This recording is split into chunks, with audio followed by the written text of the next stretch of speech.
Assalamualaikum warahmatullahi wabarakatuh. Perkenalkan, nama saya Muhammad Safardana. Saya dari kampus Universitas Esa Unggul Kebon Jeruk.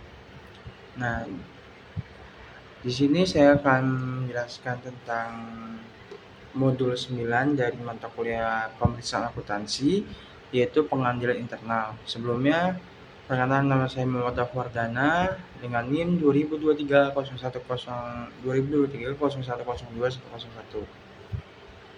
Kita langsung masuk ke materi. Jadi, definisi dan tujuan pengendalian internal yaitu sistem pengendalian internal terdiri dari atas kebijakan dan prosedur yang dirancang untuk memberikan keyakinan memadai bagi manajemen bahwa organisasi mencapai tujuan sasarannya. Jadi, 3 tujuan utama manajemen dalam merancang internal yaitu yang pertama itu adalah keandalan pelapor keuangan. Jadi manajemen itu bertanggung jawab untuk menyiapkan laporan keuangan yang wajar bagi investor dan kreditor. Yang kedua itu adalah efisiensi dan efektivitas operasi, yaitu pengendalian bertujuan untuk mengoptimalkan penggunaan sumber daya dan mencegah pemborosan. Yang ketiga itu adalah kepatuhan terhadap hukum dan peraturan, yaitu memastikan entitas mengikuti aturan hukum yang berlaku. Jadi, tanggung jawab manajer itu dan auditor. Tanggung jawab manajemen itu merancang dan memelihara pengendalian internal berdasarkan 2 konsep utama, yaitu keyakinan memadai dan keterbatasan bawaan. Jadi, kalau tanggung jawab auditor itu memahami pengendalian internal yang relevan dengan pelaporan keuangan dan menilai risiko pengendalian untuk memutuskan luas pengujian audit. Jadi, kita masuk ke materi ketiga, yaitu komponen pengendalian internal atau kerangka COSO. Jadi, terdapat 5 komponen utama dalam pengendalian internal menurut COSO. Yang pertama itu adalah lingkungan pengendalian. Jadi, lingkungan pengendalian itu adalah fondasi utama yang mencakup integritas, nilai, etika, dan struktur organisasi. Yang kedua adalah itu penilaian risiko, identifikasi dan analisis risiko yang relevan terhadap penyusunan laporan keuangan. Yang ketiga itu adalah aktivitas pengendalian, kebijakan dan prosedur yang memastikan tindakan perlu dilakukan untuk mengatasi risiko. Yang keempat itu adalah informasi dan komunikasi. Metode ini untuk memulai, mencatat, memproses dan melaporkan transaksi entitas.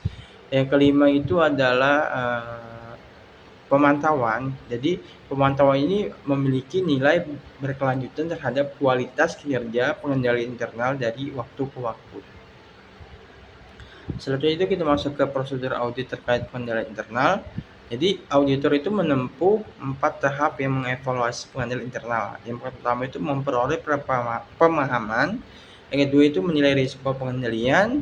Yang ketiga itu melakukan pengujian pengendalian atau test of control. Yang keempat itu menentukan risiko deteksi. Jadi, memperoleh pemahaman itu menggunakan narasi, bagan alir, atau kuesioner pengendalian internal. Nah, dan kedua itu menilai risiko pengendalian. Nah, kalau menilai risiko pengendalian itu menentukan apakah pengendalian cukup efektif untuk mencegah atau mendeteksi salah saji material, dan juga melakukan pengujian pengendalian atau test of control. Nah, di sini prosedur untuk menguji efektivitas operasi pengendalian, misalnya itu memeriksa dokumen atau observasi. Dan terakhir itulah menentukan risiko deteksi. Hasil penilaian akhir digunakan untuk merancang prosedur substantif atau pengujian angka-angka laporan keuangan. Selanjutnya itu adalah pelaporan atas pengendalian internal. Berdasarkan evaluasi dapat mengidentifikasi kekurangan dalam pengendalian. Jadi, Definisi pengendalian itu adalah desain atau operasi pengendalian tidak berjalan semestinya. Definisi signifikan, desain atau operasi pengendalian tidak berjalan semestinya kekurangan yang cukup penting untuk memperhatikan oleh pihak yang bertanggung jawab. Yang ketiga itu adalah kelemahan material. Jadi kekurangan serius yang mengakibatkan kemungkinan besar salah saji material laporan keuangan tidak akan terdeteksi. Nah, sekian paparan presentasi saya dari modul 9. Sekian, terima kasih.